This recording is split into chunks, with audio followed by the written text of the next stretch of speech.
जो पहलगाम जो आमर पर्यटक मैंने जाइए जो नृशंस भाव से परिचय पचारे से धर्म कौन जो मैंने हिंदू कही से प्राण मारी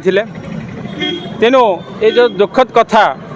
जो स्त्री मान आगे निज स्वामी मान जो हत्या करते यह गोटे दुखर विषय। आपण जानते सनातन धर्मर सिंदूर है गोटे प्रतीक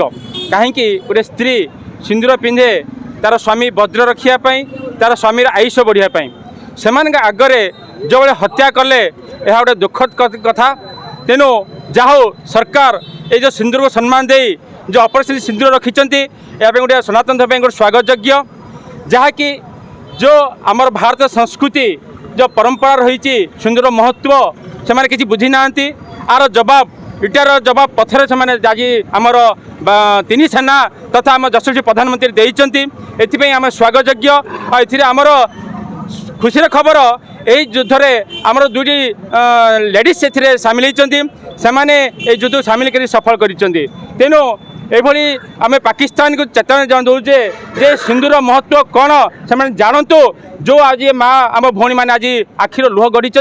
लुह नहीं से रक्त गढ़ी तेणु ता जवाब रे आज आमर वायु तीन सेना तथा आज यशस्वी प्रधानमंत्री जवाब देते एथपाई आम बजरंग दल तथा विश्व स्वागत करुचु ये विजय उत्सव पालन कर आज आम जणुचु जदि आगामी दिन में जदि ये हुए ताहले निश्चय आर सरकार जवाब आम आशा करुचु। जय हिंद जय भारत।